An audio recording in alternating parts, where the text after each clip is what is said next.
샬롬. 오늘도 성경 스케치 공부해 오신 여러분을 주의 이름으로 환영합니다. 자, 힘내서 우리 왕국과 그 이후의 시대를, 이스라엘 역사를 한번 공부해 나가도록 하겠습니다.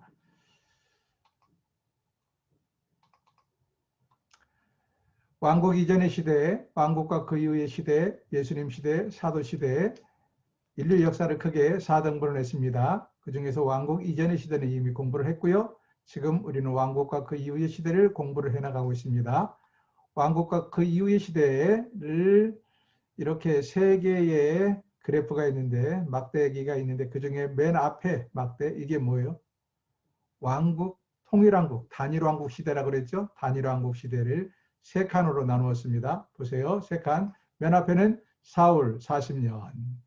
매우 쉽죠? 그 다음 다윗 40년. 그 다음 솔로몬 40년. 그래서 기록은, 사울에 대한 기록은 사무엘 상에, 다윗에 대한 기록은 사무엘 하에, 솔로몬에 대한 기록은 열왕기상 전반부에 있다. 그런데 사울왕에 대한 기록이 사무엘상 8장부터 있습니다. 그럼 7장까지는 왜 비었을까요? 바로 선지자 사무엘에 관한 이야기다. 사무엘에 관한 이야기가 1장부터 7장까지 기록이 되어 있고, 또 사울에 대한 기록 사무엘상 8장부터 31장까지 안에는 사울의 이야기 중에 매우 중요한 게 뭘까요? 다윗을 시기하고 질투해서 다윗을 추격하는 내용입니다. 다윗을 쫓아다니는 내용과 전쟁했다는 내용 딱 두 가지거든요. 사울왕이 한 일은. 근데 사울왕은 전쟁 중에도 다윗을 추격해 다닙니다. 그래서 이것을 딱 구분한다면 사무엘상 18장부터 27장까지는 다윗을 추격하는 내용이 기록이 되어 있다. 그 중에서 우리는 오늘 이 시간에 사무엘상 1장부터 7장까지를 공부하겠습니다. 사무엘에 대한 내용을 공부하겠다 하는 거예요.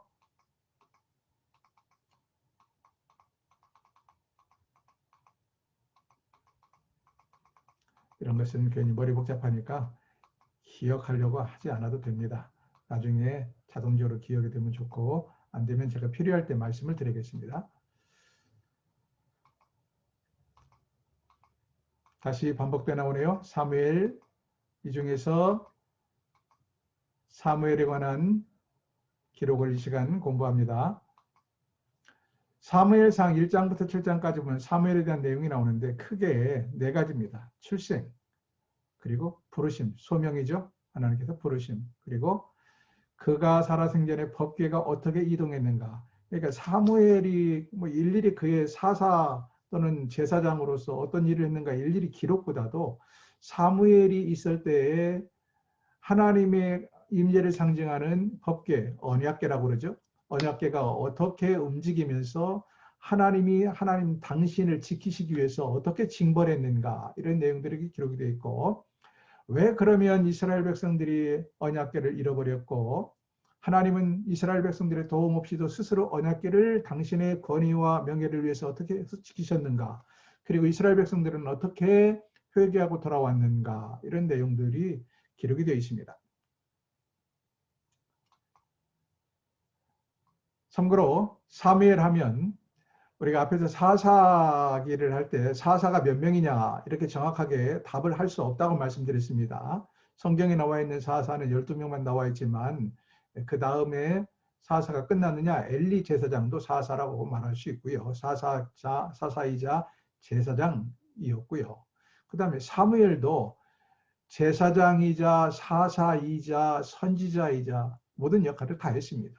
심지어는 사무엘이 자기의 두 아들들을 사사로 세우는 걸 보게 돼요. 물론 보조 사사이긴 하겠지만 보조 제사장이고, 그래서 누구까지를 사사로 보느냐 하는 것은 상당히 어려움이 많다, 그 말씀을 드렸고, 아무튼 사무엘은 제사장이자 사사이자 선지자자 모든 영적인 역할과 정치적인 역할을 뭉뚱그려서 다 했던 마지막 사람, 이 정도로 보면 어떨까.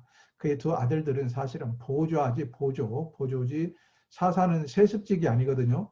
사사로 사무엘이 두 아들을 임명을 했다라고 말하지만 그 두 아들들은 사무엘이 워낙 이제 멀리 전체를 순위하면서 나라를 다스려요.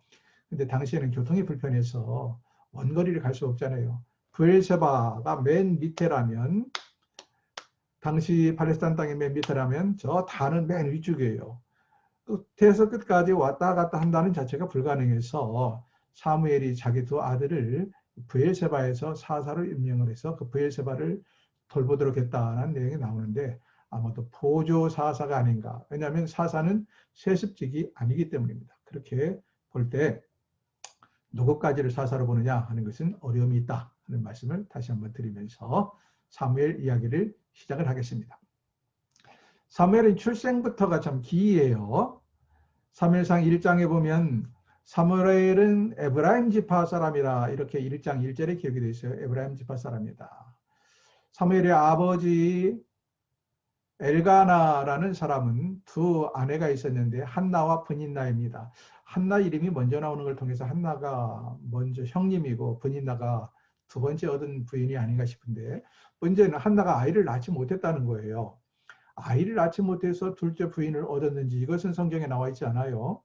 근데 아무튼 한나는 부인이 둘이었는데, 엘가나에게 부인이 둘이었는데 한나라는 아이를 낳지 못하고 브닌나는 아이를 낳았습니다. 여러분, 지금도 아이를 낳지 못하는 것이 여인들에게 큰 아픔이고 심지어는 수치로까지 생각을 하는데, 고대 세계에서는 이건 절대적입니다. 그러니까 브닌나가 마누라가 둘이니 얼마나, 남편 하나 두고 둘이니 얼마나 이 경쟁심이 그 시기와 질투가 있겠어요. 근데 브닌나가 먼저 아이를 낳아버린 거예요. 브닌나가 아이를 낳으니까 은근히 텃세를 부리고 아이를 낳지 못하는 한나를 미워하고 괄시하고 괴롭히는 겁니다. 물론 자기 남편이 있을 때는 잘했겠죠. 남편에게 그런 모습이 보이면 당장 쫓겨날 수도 있으니까. 더더군다나 만약에 한나가 정말로 본부인, 원래 첫 번째 부인이라면 더욱더 말할 것도 없는 것이죠. 그러나 남편이 없을 때마다 브닌나가 한나를 은근히 모멸하고 멸시하고 핍박을 합니다. 애도 못 낳는 것이 뭐 이런 식이겠죠. 한나가 너무나 마음이 많이 괴로웠어요. 그러다가 매년 이스라엘 백성들은 매년 원래 모세의 율법에 의하면 1년에 3번은 이스라엘 남자들은 어떻게 해야 됩니까? 성막에 찾아가야겠죠. 그런데 시간이 지나면서 매년 3번씩 갔는지는 잘 모르겠어요. 그래도 아무리 시간이 흘러도 전통이라는 게 있잖아요. 지금 우리가 구정을 보세요. 100년, 1000년이 흘러도 구정을 지키는 것처럼 이렇게 전통이라는 것은 완전히 없어지진 않습니다. 그래서 이스라엘 백성들이 매년 3차씩 갔는지는 모르지만 그들은 늘 여호와의, 하나님의 집이라고 오늘 나오는데 여호와의 집, 성막이죠. 회막에 이들이 제사를 드리러 올라가곤 했다. 그래서 엘가나가 한나와 함께 성막에 올라갑니다. 그때 성막은 어디 있었느냐? 여호와의 집이라고 되어 있는 이 성막은 실로라는 곳에 있었습니다. 실로. 9절 보시면 그들이 실로에서 먹고 마신 후에 한나가 일어나니, 그렇게 보면 좀 올라갈까요? 7절 보겠습니다. 1장. 미안합니다. 성경을 보자고를 안 했네요. 자, 오늘 성경을 좀 펼쳐봐야 됩니다. 사무엘상 1장을 펼치세요. 성경을 좀 읽겠습니다. 사무엘에 관한 이야기들을 중간중간 읽겠습니다. 사무엘상 1장. 1장을 펼치셨으면 7절을 보시면 7절. 매년 한나가 여호와의 집에 올라갈 때마다, 매년 한나가 여호와의 집에 올라갔다. 이걸 통해서 그 남편이 적어도 1년에 한 번은 부인들과 함께 여호와의 집 성막에 올라간 걸 알 수 있어요. 남편이 그같이 하매 브닌나가 그를 격분시키므로 그가 울며 먹지 아니하니. 9절. 그들이 실로에서 먹고 마신 후에, 실로가 어디냐? 바로 당시 여호와의 집, 회막이 있던 곳입니다. 이 실로를 기억하시면 좋겠어요. 우리 머릿속에 여러분, 시내산에서 하나님께서 성막을 지을 것을 명령하셨고 성막을 지었죠. 그래서 이들은 광야 40년 동안에도 늘 성막을 앞세워서 이동을 했고요. 심지어 그들이 요단강을 건너서 가나안 땅에 들어올 때도 맨 앞에 뭐가 왔어요? 성막의 지성소 안에 있는 가장 성막의 성물 중에서도 가장 중요한 언약궤를 앞세우고 건너왔잖아요. 그러니까 광야에서 성막이 계속 이동할 때도 앞장서서 갔는데 뜯어서, 그 다음에 이들이 이 가나안 땅에 도착해서 성막을 어디에 지었느냐? 실로라는 곳에 지었다는 것입니다. 물론 임시 처소이긴 해요. 텐트로 지은 거겠죠. 성막을 짓고 그곳에 하나님의 언약궤 또는 법궤를 그 가장 소중한 곳에 안치하고 있었다 하는 것입니다. 실로를 기억하십시오. 실로. 이걸 사람들이 자꾸 잊어버리는데, 그 다음에 성막이 그 다음에 어디로 갑니까? 이제 중간에 빼고 있다가 중간에 빼앗겨 가지고 블레셋 족속들에게 여기저기 다니는 건 이따 이야기할 것이고, 크게 볼 때 시내산에서 만든 성막이 40년 동안은 계속 이동하는 동안에 움직였고, 가나안 땅에 도착해서는 실로에 오랫동안 머무릅니다. 실로에 계속 머무르다가 다윗이 왕이 되어서 다윗성을 짓죠. 다윗성을 짓고 성전을 지으려고 했는데 하나님께서 짓지 못하게 허락을 하지 않으셔요. 그래서 성전은 짓지 못했지만 다윗이 어떻게 합니까? 다윗이 그 다윗성으로, 예루살렘 성이죠. 예루살렘 성으로 성막을 모셔서 안치합니다. 그때까지, 그러니까 사사 시대 400년 계속해서, 심지어는 사무엘 시대 그리고 사울왕 시대까지 계속해서 크게 보면 실로에 있었다. 물론 사울왕 때와 사무엘 때는 실로에 있었던 것이 아니고, 좀 이따 설명하겠지만 블레셋 족속 안에 있었어요. 그러니까 조금 더 자세하게 하면 사사 시대 동안 어디에 있었느냐? 실로에 있었습니다. 실로에 있다가 잠깐 한 50년 정도는 블레셋 족속에게 있다가, 블레셋 족속 땅에 있다가 그 다음에 이것이 예루살렘으로 들어옵니다. 블레셋 족속의 땅에 있다고 말씀드려도 크게 말한 거고, 사실은 계속 블레셋 족속의 땅에 있었던 게 아니고, 블레셋 족속에 빼앗겨서 언약궤가 여기저기 돌아다니다가 사실은 기럇 여아림, 바로 유다인들의 땅, 이스라엘 백성들의 땅에 들어오긴 하지만 이것이 제대로 안치된 것은 예루살렘 성에 안치된 것이고요. 그때까지는 약 50여 년 동안을 떠돌았다, 이렇게 말씀을 드린 겁니다. 블레셋 족속에게 50년이 있었다는 이야기는 아니에요. 오해 없기를 바랍니다. 자, 아무튼 9절 보면 그들이 실로에서 먹고 마시는 후에, 왜 실로에 갔다고요? 제사를 드리기 위해서. 그리고 거기에는 법궤도 있고, 언약궤, 법궤도 있고, 제사장도 있고, 그리고 회막이 있었습니다. 먹고 마신 후에 한나가 어떻게 합니까? 그곳에서 기도하는데 얼마나 열심히 기도를 했는지 정말로 너무 슬프잖아요. 슬퍼서 성경에 보니까 10절, 한나가 마음이 괴로워서 여호와께 기도하고 통곡하며 서원하여 이르되, 11절, 서원하여 이르되, 뭐라고 서원합니까? 만군의 여호와여, 만일 주의 여종 고통을 돌아보시고 나를 기억하사 주의 여종을 잊지 아니하시고 주의 여종에게로 아들을 주시면 내가 그 평생에 그를 여호와께 드리고, 나실인이라고죠. 여호와께 드린다. 여호와께 드리는 나실인의 가장 상징적인 것이 머리에 삭도를 대지 않는 것입니다. 첫 번째는 머리에 삭도를 대지 않는 것, 그 다음에 시신을 가까이 하지 않는 것, 또는 독주나 포도주를 마시지 않는 것, 이런 크게 세 가지가 있는데, 눈에 보이는 것은 삭도를 대지 않는 것이죠. 그래서 머리에 삭도를 대지 않겠습니다 라고 11절에 말합니다. 다시 말하면 아들을 주시면 내가 나실인으로 하나님께 바치겠습니다 하는 서원 기도를 합니다.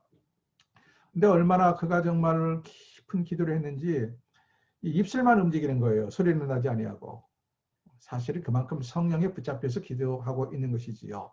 그런데 그 곁에서 제사장이 누구였느냐? 엘리라는 사람이 제사장이었습니다. 제사장이 그 모습을 보고 있다가 뭐라고 말합니까? 술 취한 줄 알아요. 한나가 술 취해가지고 지금 술주정 부리는 줄 알아요. 입만 움직이는 줄 알아요. 그래서 그를 책망하는 모습이 나옵니다. 여러분, 이 모습을 여러분 어떻게 생각하십니까? 세상에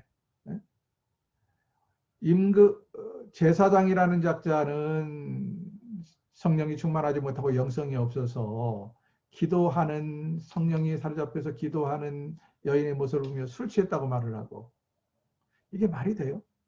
오히려 평신도였던 이 한나는 영에 사로잡혀서 그렇게 깊은 기도를 하고 있고, 전 이걸 보면 이런 생각을 했어요. 신약 성경 보면 술 취하지 말라, 이는 방탕한 것이니 오직 너희는 성령의 충만함을 받으라 그랬잖아요. 아, 술 취함과 성령의 충만함을 거기서도 연결시키고 있구나 하는 생각을 해봤습니다. 이렇게 해서 하나님께서 한나에게 아이를 주십니다. 19절부터 보면은 한나가 임신을 해요. 임신을 해서 아이를 낳아요. 아이를 낳자 그 다음 해에도 역시 그 남편이 뭐라고 말합니까? 여보, 우리 다시 올라갑시다. 실로에 올라갑시다. 그 말을 하죠. 그런데 한나가 뭐라고 말합니까? 여보, 이번에는 당신부터 가세요. 저는 아직 이제 아이를 출산한 지 얼마 되지 않았고 아이가 젖도 떼지 않았고 그래서 아이가 젖될 무렵이 되면 아이와 함께 가겠습니다. 라고 말을 하죠. 그렇게 해서 그 아이를 이제 젖될 무렵이 되어서 젖을 몇 달일 때는지 모르겠지만 뭐 한 3살 봅시다. 30살, 3살 정도. 젖될 무렵에서 아이를 데리고 갑니다. 왜 데리고 갈까요? 한나가 무엇을 서원했어요? 하나님께 드리겠다고 나시린을 바치겠다고 서원을 했던 그 서원을 지키기 위해서 그 어린 아들 생각해 보세요. 이제 갇혔던 그 어린 아이를 더더군다나 아이가 많은 것도 아니고 아이를 하나를 낳지 못해서 그 고통을 당했던 한나가 그 아이를 하나님께 드리겠다고 성막에 갖다 드리는 겁니다. 다시 말하면 성막 엘리 제사장에게 맡기는 것이죠. 그래서 이 이후로 어린 사무엘은 성막에서 자라게 됩니다. 엄마 품을 떠나서 성막에서 자라면서 자라는 나이에 따라서 성막에서 허드렛 일들을 제사장을 도와서 허드렛 일들을 하면서 성막에서 계속 자라게 된다. 그런데 여러분 이렇게 한나가 사무엘을 어린 사무엘을 하나님께 바칠 수 있었던 비결이 뭘까요? 이유가 뭘까? 물론 첫 번째는 서원했기 때문이죠. 서원했기 때문에 서원을 지키는 것이고 그러나 두 번째는 하나님의 은혜가 너무 크기 때문입니다. 생각할수록 그 아이를 갖지 못해서 고통당할 때 그 모습을 생각하면 하나님의 은혜가 너무 크기 때문에 은혜에 감사해서 자기 하나밖에 없는 아들까지 바칠 수가 있었던 것입니다. 세 번째로는 모든 역사의 주관자가 사람의 살리기도 하고 죽이기도 하고 모든 사람의 생사여탈권이 내게 있는 것이 아니라 엄마인 내게 있는 것이 아니라 하나님께 있음을 알기 때문에 그 어린 사무엘을 하나님 전에 맡길 수가 있었습니다. 참 그러고 보면 한나는 대단한 여자입니다. 여러분 같으면 이게 가능하겠어요? 어렵게 기도해서 낳은 아들을 그것도 다 자라서 바치는 게 아니라 그 어린 아들을 갖다 성전에 바친다는 게 쉬운 일이겠느냐. 근데 하나님께서는요 놀랍게도 이런 한나의 모습을 보고 한나에게 더 많은 자녀를 주셨다 하는 것입니다. 더 많은 자녀를 하나님께서 주셔서 그 다음에 보면 3남 2녀를 더 낳게 되요. 2장 21절 한번 보실까요? 여호와께서 한나를 돌보시사 그로 하여금 임신하여 세 아들과 2딸을 낳게 하시고 그리고 아이 사무엘은 여호와 앞에서 계속 자라더라. 여기도 분명히 아이 사무엘이라고 했으니까 어린아이를 성막에 갖다 맡긴 걸 알 수 있고요. 그 뒤로 사무엘에게도 그러니까 동생이 몇이나 있습니까? 5명이나 있어요. 3남 2녀를 한나는 더 얻게 되었다. 하나님은 하나님께 우리의 가장 소중한 것을 바치는 사람들을 결코 외면하지 않습니다. 그 정성과 중심을 보시고 갑절로, 세갑절로, 네갑절로 갚아주시는 하나님 것을 믿으시기 바랍니다. 이렇게 바치고 나서 한나가 2장에 오면 오히려 하나님을 찬양하며 기도합니다. 자, 덮여보실까요? 차트 보면 찬양 2장. 핵심이 보면 여호와는 죽이기도 하시고 살리기도 하시고 음부에 내리기도 하시고 가난하게도 하시고 부하게도 하시며 낮추시기도 하시고 높으시기도 하시는 절대 주권자입니다 하는 하나님의 찬양이 하나님의 기도가 쭉 기록이 되어 있습니다. 그런데 그 기도가 끝난 다음에 2장 12절 보면 무슨 내용을 기록하고 있습니까? 엘리의 두 아들 홈리와 비느하스 이야기를 해요. 그러니까 이렇게 어린 사무엘을 한나는 갖다 하나님 앞에 바치는데 그 성막의 분위기가 어떠냐? 엘리의 2 아들 제사장들이 다 큰 어른들이 되었는데 이 엘리의 2 아들들은 불량자다. 대조해서 보여주는 겁니다. 불량자예요. 얼마나 불량자냐? 엘리의 자식들은 크게 오늘 본문에 보니까 첫째로 하나님을 알지 못했다라고 기록되어 있어요. 아니 제사장의 2 아들들 그들도 보좌 제사장일 거 아니에요. 보좌 제사장. 근데 이 엘리의 제사장들이 하나님을 알지 못했다. 분명히 2장 12절 보세요. 엘리 아들들은 행실이 나빠 여호와를 알지 못하더라. 그 제사장들이 백성에게 행하는 관습은 그 제사장들이라고 기록이 되어 있잖아요. 근데 첫째로 그들은 하나님을 알지 못했다는 거예요. 12절을 다시 보세요. 엘리의 아들들은 행실이 나빠 여호와를 알지 못하였다. 아니 제사장이 여호와를 알지 못하였다. 이 정도면 그들의 신앙의 상태가 어땠는가 할 수가 있죠. 두 번째로 그들은 하나님의 제사를 방해했다는 겁니다. 하나님의 제사를 방해했다. 그러니까 자기들만 하나님을 알지 못하고 멀리 하는 건 모르는데 백성들이 와서 제사를 드리는 것조차 방해했습니다. 당시 제물이 여러 가지가 있는데 그 중에 하나가 화목제예요. 5대 제사 중에 하나가 화목제라고 있는데 화목제는 제사를 드리는 사람이 하나님과 화목하기 위한 목적으로 드리는 제사인데요. 그 제물을 세 수로 나눴습니다. 하나는 첫 번째는 하나님께 드리는 목, 이건 태워드립니다. 하나님께 드리는 목이 있고 또 하나는 이 제사를 드리는 제주, 제사를 드리는 사람이 차지하는 목이 있고 또 하나는 제사장들에게 주는 몫이 있어요. 제사장들에게 주는 목. 그러니까 이 고기를 삶아서 태울 건 태우고 제주 자기 몫은 띄고 나머지 제사장에게 주는 건데 기다리면 되는 거예요. 그런데 여기 제사장들이 어떻게 합니까? 이 홈리와 비나스는 삶기도 전에 칼쿠리를 가지고 푹푹 찔러대면서 가장 좋은 부분을 자기들 마음대로 건져갔다. 그러면 자기들만 아니라 제사를 드리는 사람의 마음에 이게 신령하게 제사가 드려지겠어요? 제사 자체를 방해하고 하나님을 분노케 만드는, 진노케 만드는 일들이죠. 뿐만 아닙니다. 더 무서운 일이 나와요. 이 두 아들들은 성전에서 회막에서 허드렛이라는 여인들과 간음죄까지 범했다. 간음죄를 범했다. 22절. 2장 22절. 그들에게 이르되 너희가 어째 이런 일을 하느냐 내가 너희의 악행을 22절.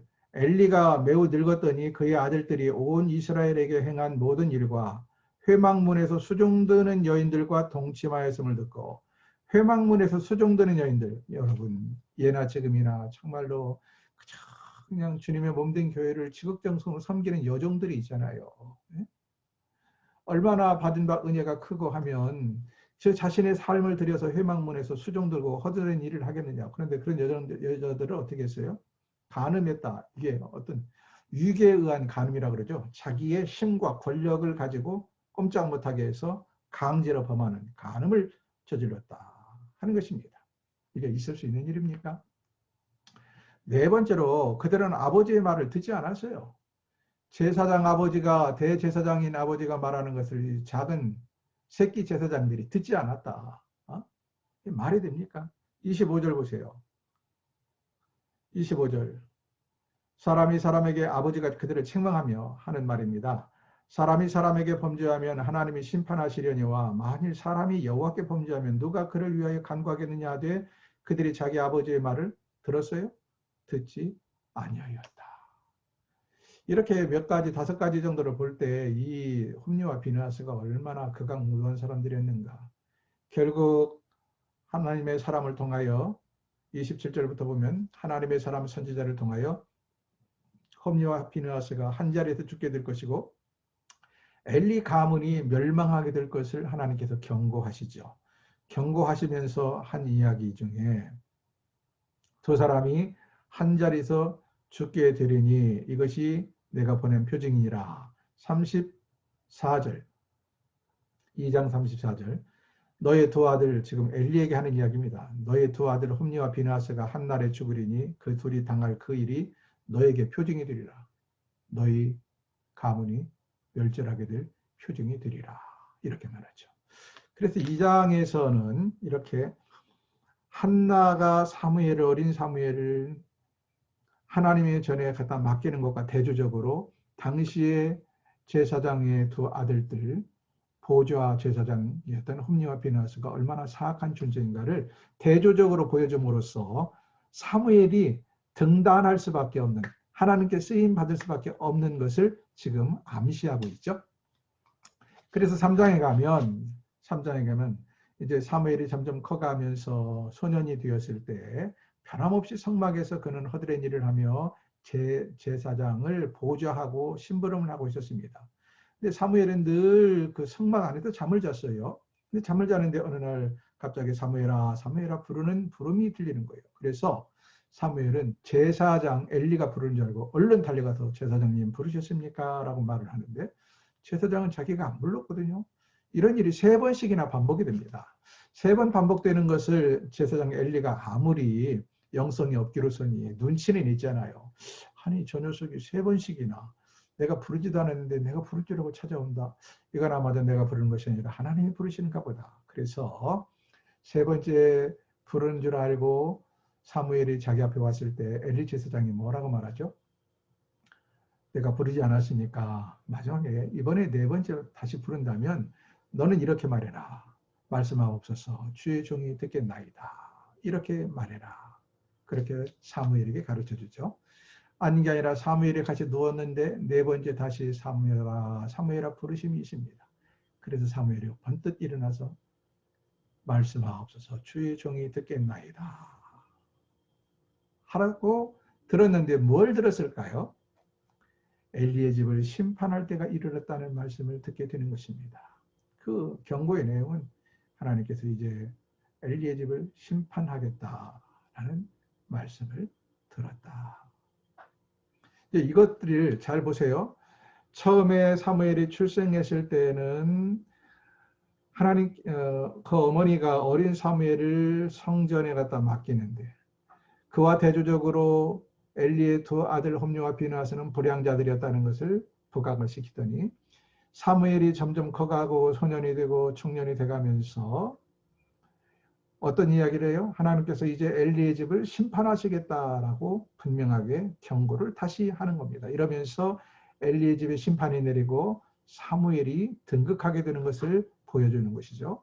이것을 더 분명하기 위해서 자 19절 3장 19절 보시면 사무엘이 자라매 여호와께서 그와 함께 계셔서 그의 말이 하나도 땅에 떨어지지 않게 하시니 21절 단에서부터 브엘세바까지 온 이스라엘 백성들이 사무엘은 여호와의 선지자로 세우심을 입은 줄 알았더라. 시간이 흘러가면서 단에서 브엘세바까지 무슨 이야기죠? 북에서 남까지 전 이스라엘 백성들이 아 사무엘은 하나님이 세우신 종이야 하는 것을 알게 되었다. 이 말로 사무엘을 더욱더 부각시키고 이제 엘리 제사장의 가문의 종말을 고하기 시작합니다. 4장에 넘어가면 이스라엘과 블레셋의 전쟁이 이루어지는데요. 이스라엘과 블레셋의 전쟁이 이루어집니다. 이 전쟁에서 1차 먼저 전쟁이 벌어지는데 당시에 홈리와 비느하스 제사장이자 사사였던 엘리의 2 아들들이 앞장서서 전쟁터에 나갑니다. 그러나 블레셋과의 전쟁에서 보기 좋게 패배하고 4,000명이 죽고 말아요. 이스라엘 백성들 4,000명이.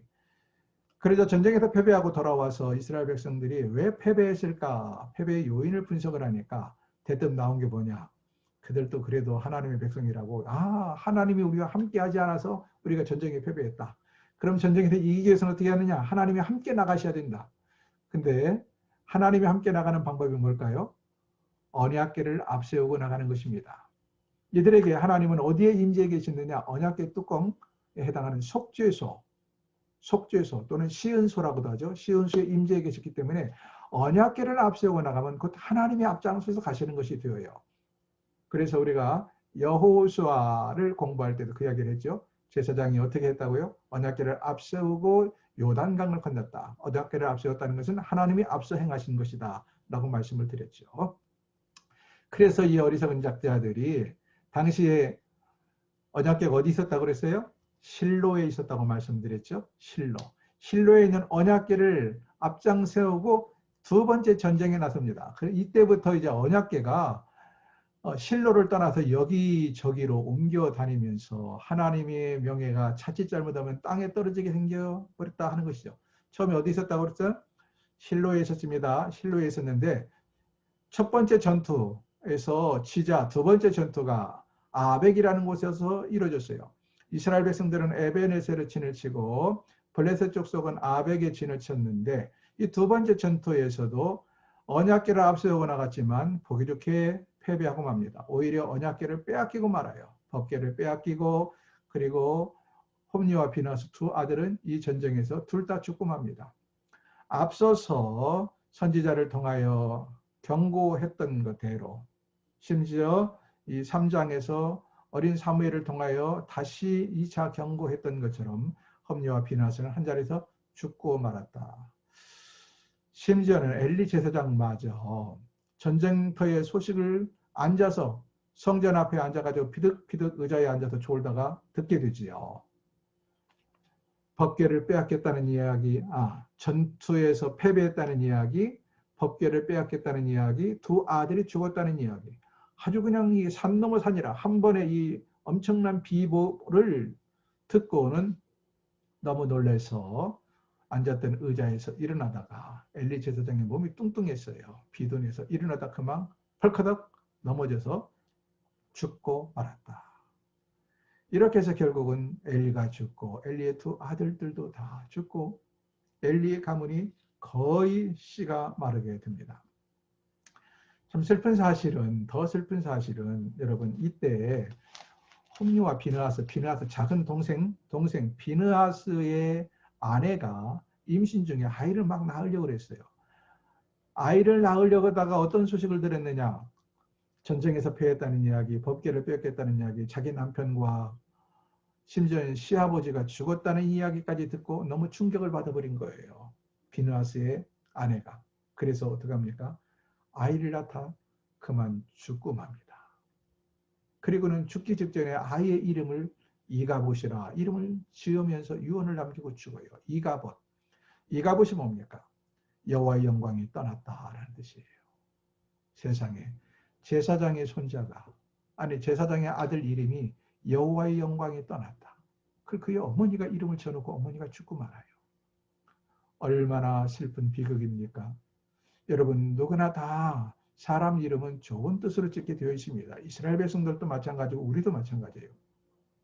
우리나라 사람 중에 자기 귀한 아들 하나 나놓고 아들 이름을 양사망, 김죽음, 이시체 이렇게 짓는 사람 있습니까? 그런 사람 없습니다. 그런데 지금 이가봇이라는 말은 그보다 더 혐오스러운 거예요. 이스라엘 백성들에게는 여호와의 영광이 떠났다. 아니 여호와의 백성들이 여호와의 영광이 떠났다고 자신 이름을 지어놓으면 어떻게 됩니까? 그만큼 그의 어머니는 당시 상황을 보며 고통스러워했고 하나님의 영광이 떠났다는 것 때문에 슬퍼했던 것입니다. 참으로 비극이지요. 비극. 자, 이렇게 해서 아무튼 법궤는 아벡에서 블레셋 족속들에게 빼앗겼어요. 그러자 블레셋 족속들이 이 법궤를 어디로 옮겨가냐면 아스돗으로 옮겨갑니다. 아스돗으로 옮겨가는데 아스돗은 당시 블레셋에게는 크게 5개의 도시국가가 있었어요. 유다 지파에 의해서 유다 지파와 스불론 지파가 전쟁할 때 몇 개의 도시국가는 멸망을 시켰지만 아스돗이나 이런 도시국가는 멸망을 못 시켰고 또 멸망시켰다 하더라도 나중에 다시 멸망됐던 정복됐던 도시국가들이 다시 일어나요. 그래서 블레셋은 사울 왕 시대까지. 그래서 다윗이 누구와 싸웁니까? 블레셋 족속인 거인 누굽니까? 골리앗과 싸우게 되죠. 블레셋 족속은 다윗이 전쟁을 통해서 물리칠 때까지 계속해서 이스라엘 백성들을 괴롭힙니다. 아무튼 아스돗은 그래서 블레셋 족속들을 세운 도시국가 중에 하나예요. 큰 성읍이었다. 여기에는 다곤 신전이 있었는데요. 그들을 블레셋 족속들이 섬기던 다곤 신전이 있었는데 이 다곤 신전 곁에 갔다가 법궤를 놨는데 다음날 가보니까 다곤 신상이 목이 잘려서 다 부러져 버린 거예요. 부러져 버렸어요. 그래서 놀라서 기절초풍을 해서 법궤를 어디로 옮기는가? 가드도 큰 성읍 도시 중에 하나입니다. 그 도시 국가 중에 하나예요. 가드. 삼손과 이 가드 잘 나오죠. 가드, 삼손 때의 가드라는 지명이 많이 나옵니다. 그랬더니 여기 독종이 나와. 하나님의 심판이죠. 하나님께서는 이렇게 스스로가 이스라엘 백성들이 내팽개쳐버린 상태에서 적군의 손에 넘어갔지만 하나님은 스스로 당신의 존엄성을 지키고 있었던 것입니다. 그러자 가드 사람들도 무서워서 이것을 어디로 보내냐? 에그론으로 보냅니다. 그랬더니 에그론에서 또 독종이 나와. 그러자 에그론에서 또 에그론 사람들이 무서워서 어떡합니까? 이번엔 베세메스로 보냅니다. 베세메스는 사실 어디냐면요. 블레셋 족속과 이스라엘 족속들 간의 변방 도시예요. 경계에 있는 도시였다. 경계에 있는 도시. 근데 베세메스는 그러니까 경계에 있는 도시지만 블레셋 사람들이 땅이 아니고 이스라엘 백성들이 아직 살고 있는 땅, 블레셋 족속들 침략하지 않은 땅인데 변방 도시예요. 베세메스 사람들이 또 무식해가지고 법궤를 함부로 다루고 쳐다보다가 70명이 죽음을 당하고 맙니다. 70명이. 그러자 베스메 사람들도 기절초풍해서 이것을 아예 이번에는 더 깊숙이 이스라엘 땅 기럇 여아림으로 보냅니다. 기럇 여아림. 기럇 여아림으로 옮겨진 이 법궤는 기럇 여아림의 아비나답이라는 사람의 집에서 법궤가 머무르게 되는데, 중요한 건 실로에 있어야 될 법궤가 이스라엘 백성들의 그 뭐라고 할까요? 기복적인 신앙, 법궤를 앞세우고 나가면 전쟁에 이를 거라는 엉뚱한 생각으로, 그게 중요한 게 아니라 하나님의 말씀에 평소 순종하고 하나님을 경외하는 삶을 살아야 되죠. 아무튼 그런 기복적인 신앙으로 법궤를 앞세우고 나갔는데 오히려 법궤를 블레셋 족속에 빼앗겼어요. 아벡에서 아스돗으로. 그래서 하나님은 스스로 당신의 명예를 권위를 지키기 위해서 이 법궤를 가까이 하는 우상들을 타파했고, 그리고 법궤를 가까이 하는 이방인들에게 벌을 내려서 스스로의 권위를 지키셨다. 결국은 다시 이스라엘 땅으로 돌아와서 아미나답의 집에 있다가 나중에 먼 훗날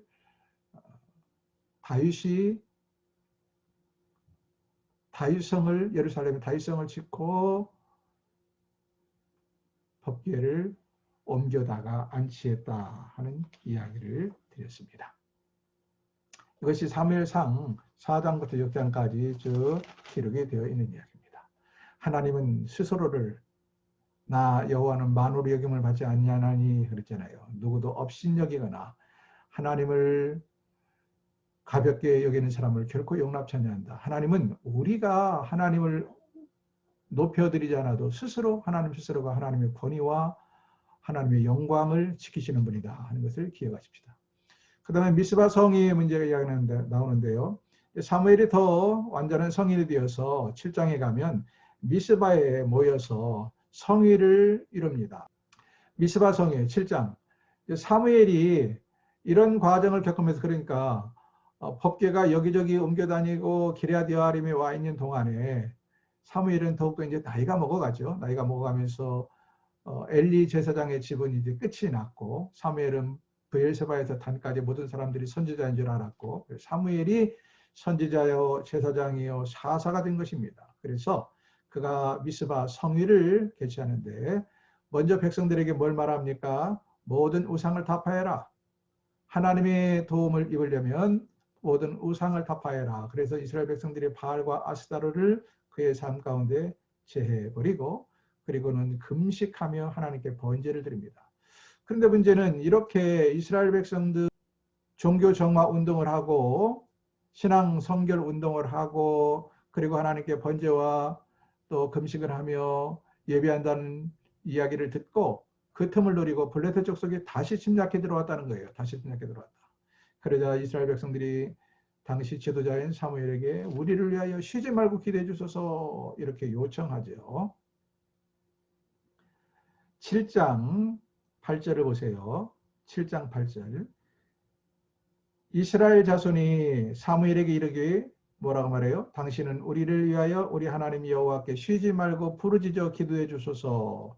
그래서 9절 보면 여호와께 부르짖으며 여호와께서 응답하셨더라. 어떻게 응답하셨어요? 우리를 바라여 블레셋 족속들을 물리치셨다. 쫓아내셨다. 하나님께서. 참 우리 하나님은 희한하신 분이에요. 하나님의 이름이 여러 가지가 있는데 여호와 니시, 여호와 샴마 뭐 여러 가지가 있는데 하나를 더 붙인다면 여호와 희한입니다. 여호와 희한. 참으로 희한하신 분이에요. 세상에 우레를 통해서 그 강력한 철기 문화로 부장된 블레셋 족속들을 쫓아냈다. 그들이 허겁지겁 도망갔습니다. 그래서 사무엘이 백성들에게 결국 추격해서 머무른 곳에서 여기까지 하나님께서 우리를 인도하셨다 하고는 에벤에셀이라는 제단을 쌓았죠. 에벤에셀. 자, 여기까지가 이제 사무엘의 이야기가 되겠습니다. 우린 이거 하나만 더 생각해 봅시다. 엘리 가문이 망하게 된 거. 첫째는 엘리 자신에게 문제가 있었어요. 무엇보다도 자신이 제사장인데 영적으로 깨어있지 못했다는 것이죠. 한나의 기도와 한나와 조금 대화 가운데 할 수가 있죠. 두 번째는 엘리가 자기 자녀들의 교육을 잘못 시켰어요. 자기 자녀들이 자기를 보좌하는 보좌 제사장이자 사사들이었다면 어려서부터 똑바로 가르쳐야 되는데 똑바로 가르치지 못해가지고 죽음을 자초했다 하는 것입니다. 여러분 오늘날도 마찬가지입니다. 목사 자녀들이라고 신앙이 다 좋은 것 아니고 장로 자녀들이라고 다 구원받는 건 아닙니다.